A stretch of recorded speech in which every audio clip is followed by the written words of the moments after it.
Fala galera que já é inscrita no Pautas e Táticas ou você que vai se inscrever assim que o vídeo acabar. Recentemente, em entrevista ao canal do ex-atacante Romário, o também genial artilheiro Ronaldo, o fenômeno, disse que escolheu o PSV Eindhoven da Holanda como o primeiro clube na Europa por querer seguir os passos do baixinho. E além disso, declara que aconselha aos jovens também optarem por um clube longe dos principais holofotes quando tiverem a primeira oportunidade de jogar no velho continente.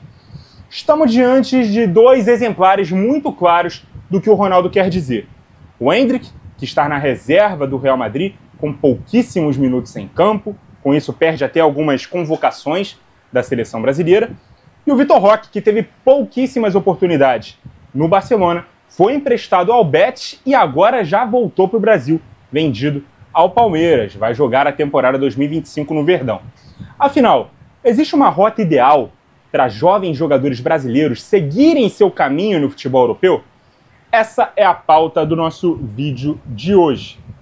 Bom, tentando elucidar o que o Ronaldo quis dizer.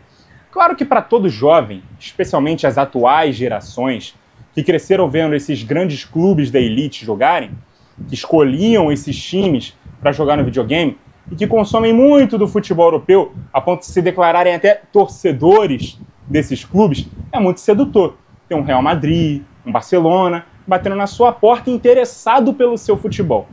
Até porque os europeus têm vindo ao Brasil buscar jovens talentos cada vez mais cedo, na tentativa de diminuir ao máximo o custo desses jogadores antes deles atingirem o seu auge técnico, potencializando assim o seu potencial lucro em caso de revenda e também diminuindo a concorrência, já que à medida que vão ficando mais relevantes e sendo mais vistos, a tendência é que outros clubes também se interessem pela contratação deles. Também tem aí uma questão tática de lapidá-los ao futebol europeu. O jogador brasileiro normalmente é formado com muitos vícios, e quanto mais velho ele vai ficando, mais difícil de tirar esses vícios. Então, quanto mais cedo você leva para a Europa, mais fácil você corrige, né, os vícios táticos desses jovens jogadores brasileiros. Portanto, é muito difícil para um Vitor Roque no Atlético Paranaense negar um Barcelona aos 18 anos de idade. A mesma coisa o Endrick dizer não para o Real Madrid aos 17. Mesmo que esses jogadores venham a ser reservas e meio que sumam do radar da seleção por terem poucos minutos para jogar. Normalmente, esses jogadores são preservados pelos treinadores devido à sua pouca idade e inexperiência, especialmente em momentos de instabilidade do time, para que os atletas não sejam responsabilizados e queimados, já que teriam por missão tirar esses clubes da má fase. A maioria deles acaba emprestado, como o Vitor Roque, né, que foi escanteado no clube, como o Endrick, que vem sendo tratado, nem mesmo num jogo resolvido de Champions, né, contra o City no Bernabéu, onde aos 61 o Real já ganhava por 3-0 e 6-2 no placar agregado, 29 minutos de jogo pela frente, o Ancelotti só foi colocar o jovem brasileiro na partida aos 89 minutos. Foi revoltante essa opção pelo Ancelotti. E é claro que se um Barcelona, um Real Madrid bate na sua porta, você vai. Para muitos, o trem desses clubes pode não passar 2 vezes na sua porta, já que nada garante que sua boa fase técnica continuará, ou até que sua saúde física permitirá que, ao negar uma proposta em um primeiro momento, você terá um segundo para dizer sim quando se sentir mais pronto. Segundo a tese do Ronaldo, é sempre melhor você optar por um clube grande de uma liga inferior para que tenha mais chances de jogar e ser relevante na conquista de um título, para que assim os olhares do europeu se voltem para você no momento em que você está mais adaptado ao ritmo do futebol no continente. Por vezes também mais acostumado com fatores extracampo, como choque cultural, idioma, baixas temperaturas, saudade da família, dos amigos. Esse período de adaptação já vai ter passado. E uma vez que você já está no futebol europeu, esse trem vai passar uma segunda vez, uma terceira, uma quarta. Enquanto você estiver se destacando e já estiver lá, é mais fácil de manter os grandes clubes ainda interessados no seu futebol, beleza? Quanto mais tempo você passa aqui, talvez essa segunda chance nunca venha. Mas é óbvio que você sendo um jogador como o Ronaldo, né, que tem o talento do Ronaldo, do Romário, é mais fácil garantir que você vai jogar num clube como o PSV, vai arrebentar na Liga Holandesa, a ponto de chamar a atenção de um Barcelona. Lembrando que na época deles havia limite de estrangeiros. Ou seja, vários brasileiros, né, não tinham essa oportunidade de jogar em qualquer clube europeu. E quando iam, iam para um clube menor, né? O Zico, por exemplo, quando saiu do Flamengo, foi para a Udinese da Itália. O Careca foi para o Napoli, que não era um clube gigante assim ainda. Tudo bem, já tinha o Maradona e tal, que é outro que entra nessa conta ali dos extracomunitários, né, não europeus. Mas poucos brasileiros jogavam na Europa. E é claro que nem sempre iriam parar nos maiores clubes. Então, com o fim desse limite e a globalização, é quase que uma regra que todo jogador brasileiro, com uma prospecção de auge da carreira no mais alto nível, vai jogar no futebol europeu mais cedo ou mais tarde. Normalmente mais cedo, né? Se for demorar muito tempo, eles já acabam perdendo o mercado. Porém, o Ronaldo não deixa de ter razão nessa visão que ele apresentou.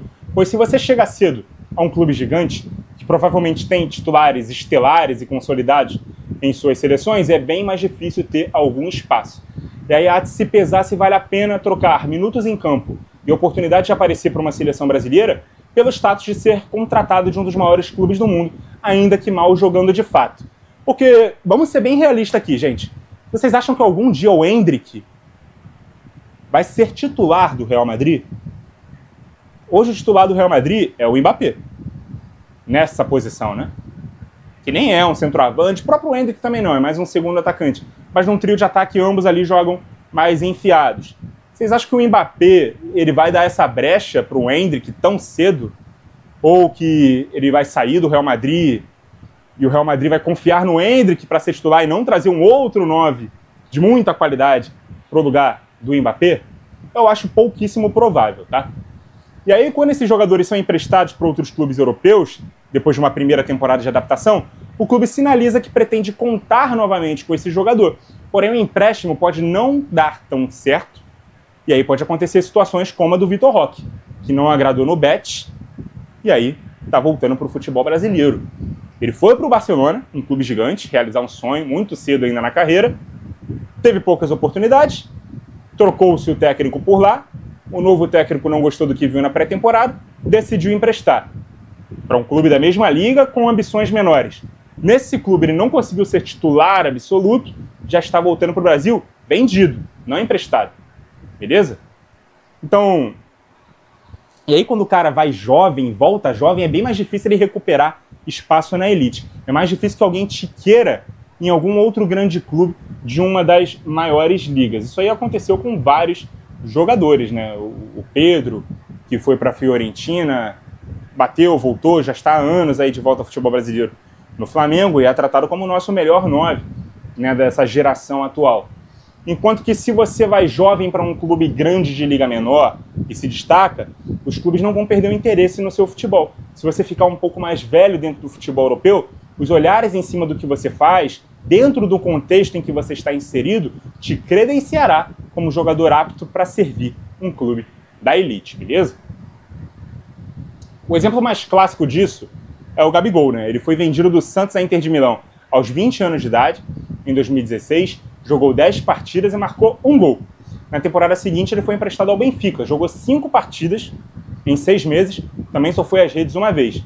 Foi novamente emprestado, mas dessa vez ao Santos, ou seja, saindo da Europa e retornando ao Brasil em 2018. E foi artilheiro do Campeonato Brasileiro naquela temporada. Depois foi novamente emprestado ao Flamengo, onde ele foi campeão brasileiro e da Libertadores. Essa última decidindo a final com 2 gols. Esperava-se com esse rendimento absurdo, em dois anos de retorno ao Brasil, ele voltaria à Inter ou a qualquer outro clube da Europa que manifestaria interesse na sua contratação a partir de 2020. Algo que não aconteceu. Como a Inter resolveu vender o Gabigol em definitivo ao Flamengo.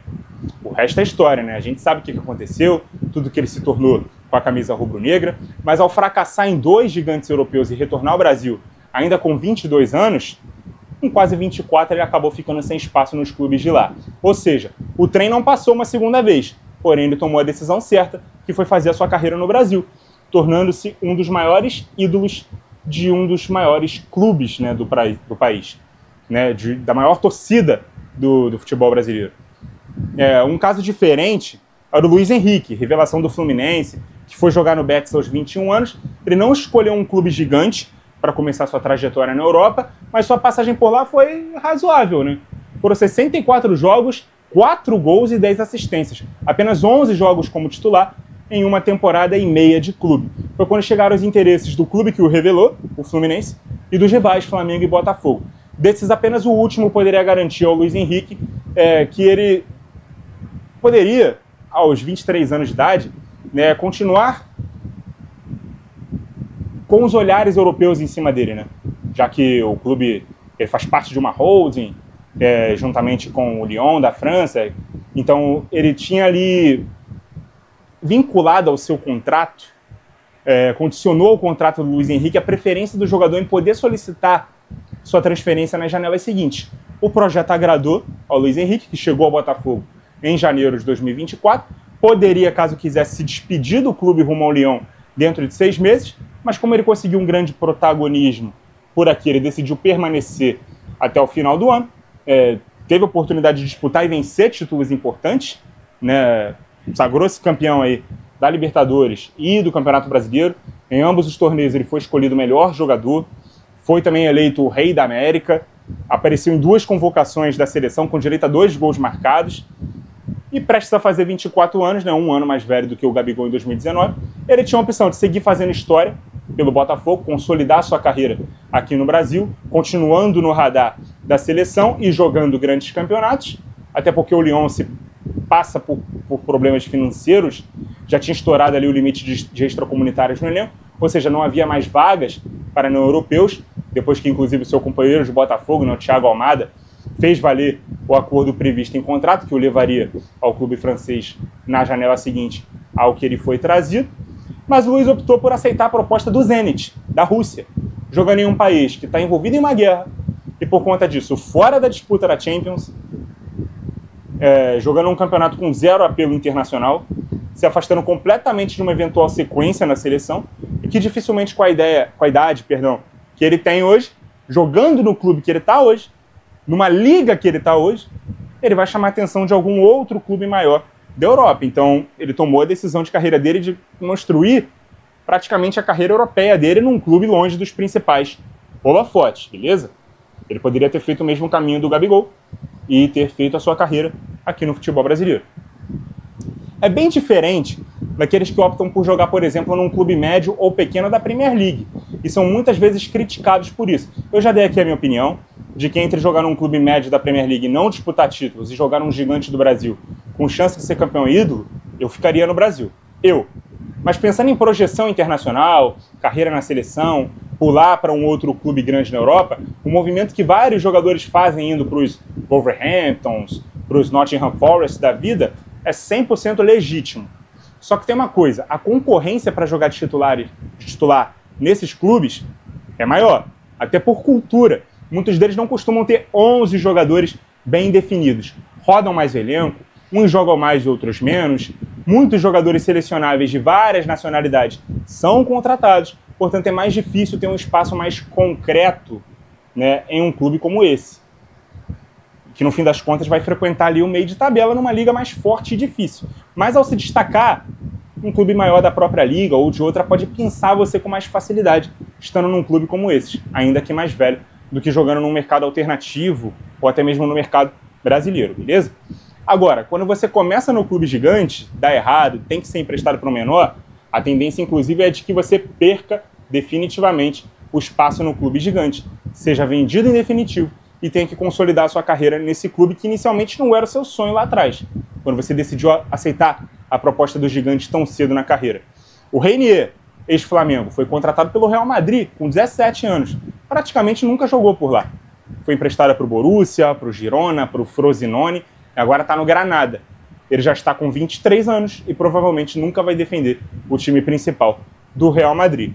Outros como o norueguês Martin Odegaard, que chegou ao Real Madrid aos 16 anos para jogar no Castilha, foi emprestado 4 vezes, né, para o Heerenveen da Holanda, depois o Vitesse também da Holanda, né, para a Real Sociedad, ali do futebol espanhol, e aí teve uma tentativa de retorno ao profissional do Real Madrid, onde ele não conseguiu render, foi novamente emprestado, dessa vez ao Arsenal, onde ele jogou muito, e aí os Gunners acabaram fazendo valer esse investimento e comprando em definitivo. Né? Hoje no clube inglês ele é titular absoluto, é capitão do time, e aí todo aquele investimento do Real Madrid, quando ele tinha só 16 anos, acabou rendendo a ele só 11 partidas na equipe profissional e nenhum gol marcado. Claro que esse último exemplo eu fugi do tema ali de jogadores brasileiros, mas ele se aplica perfeitamente. Um atleta muito jovem topou o desafio de jogar no maior clube do mundo, não conseguiu minutos, não performou bem. Quando teve chances, passou por inúmeros empréstimos e acabou se encontrando num contexto ainda mais difícil, que é o da Premier League. A passagem dele por lá ainda não rendeu títulos importantes, falando do Odegaard no Arsenal. Mas é claro, a mudança de patamar do Arsenal nos últimos anos também por conta da presença do Odegaard, beleza?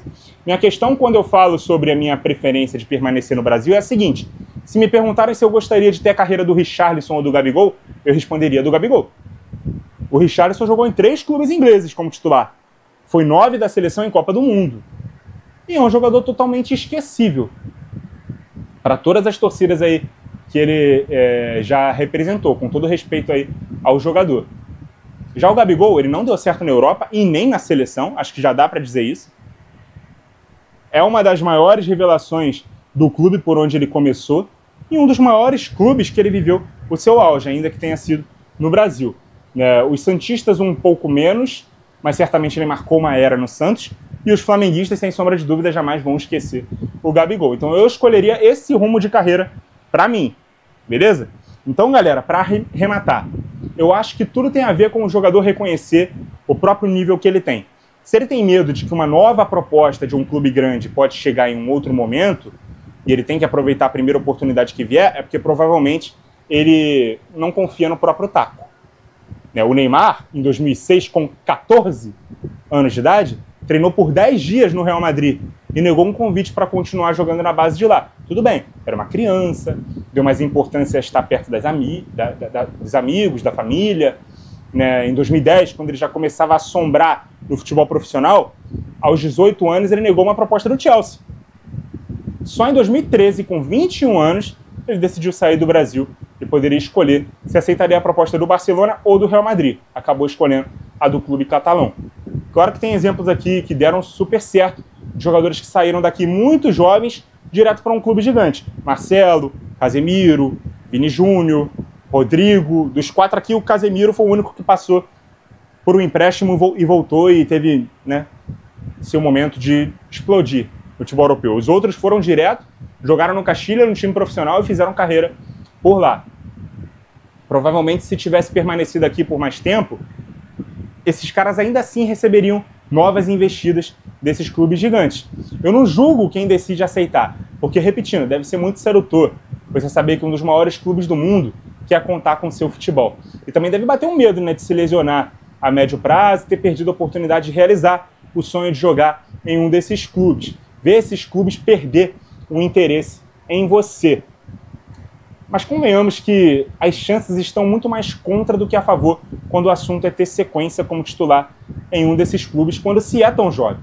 Normalmente esses clubes que fazem esse tipo de investimento para garantir um grande ativo, além do que ter um bom e muito promissor jovem no banco. É melhor do que ter um veterano insatisfeito para jogar pouco. A compreensão do jovem que está realizando um sonho tende a ser maior, mas a paciência do mesmo com o tempo vai se esgotando. E o deslumbre de estar no clube dos seus sonhos uma hora acaba. O jogador sempre vai estar mais feliz em campo, tendo minutos, se desenvolvendo enquanto profissional, do que levantando do banco para aquecer no segundo tempo e entrar faltando 5 para acabar um jogo. Principalmente numa época em que os jovens têm ganho protagonismo cada vez mais rápido em seus clubes de origem. E já se credenciam como candidatos a estar na seleção do seu país. Isso vale para o Vitor Roque, quando começou a se destacar no Atlético, vale para o Endrick, que também viveu um período de blindagem, mas rapidamente conquistou seu espaço no Palmeiras, quando ele começou a jogar mais jogos. E vale também para o Lamine Yamal, que não é brasileiro, normalmente é usado como um contra-argumento quando falamos do tato que os treinadores costumam ter com os jovens, mas que nem no Barça, nem na seleção espanhola, tiveram esse cuidado, essa blindagem com ele, Com 17 anos ele já estava iniciando partida na Champions pelo Barça, decidindo o Euro pela seleção, mas é diferente de ser um cara criado na base do clube e inserido aos poucos, conquistando a vaga nesse time e ser um estrangeiro que chega para ser uma sombra de uma outra grande estrela já presente no clube, beleza? Portanto, dependendo do momento da carreira desse jogador, é mau negócio topar ser um reservaço de um clube gigante do que ter mais paciência e permanecer no Brasil ou até aceitar jogar num clube menor de liga grande ou maior de uma liga pequena na Europa. Muito obrigado a você que acompanhou o vídeo até aqui. Continue ligado no Pautas e Táticas. E até a próxima!